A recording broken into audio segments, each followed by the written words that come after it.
Well, it's time for our segment, Today's Finances, and our financial experts, Tressa Rockwood and Barbara Stone of Rockwood Stone Wealth Management, are here this morning to discuss some common financial mistakes that families make. That's right, Brenda. You know, everybody makes mistakes, and we just wanted to share some of the mistakes that we have seen being made by people who come in and visit us. The first one that we want to talk about is buying a brand new car. You know, a car will lose up to 25% of its value the minute you purchase it. Sure. I mean, it's like throwing $100 bills out the car window as you leave the car lot. So Absolutely. if you can get a car that's gently used with 98% reliability at 75% of the cost, it's a better deal. Absolutely.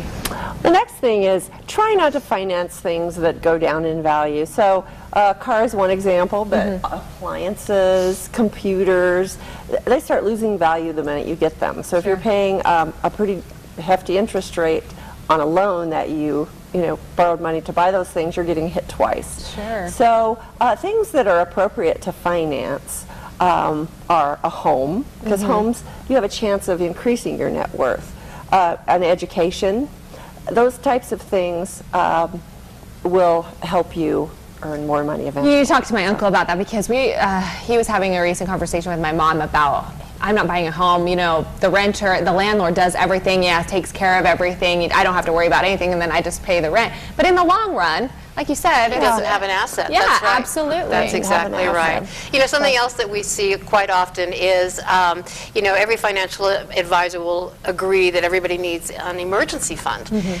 But if you're paying 25% interest on your credit card and earning less than 1% on your savings account, you might want to think twice about that. Now, again, if your job might be in jeopardy, then we would say, you know, stash away as much as you can. But if your job is stable and your life is secure, then think about paying off that high interest debt before you start just putting it in a savings account, not earning anything. Okay, absolutely. And I think one of the last things is really monitor your credit score. The higher the credit score, the easier time you're going to have in life. You're going to have an easier time getting a loan for a home, and you're going to get a better interest rate. You're going to have an easier time renting an apartment. It even affects getting hired for a job, believe it or not. So you could get a $200,000 mortgage, and your payment could be a couple $100s a month higher just because of your credit score. And if you were saving a couple $100s a month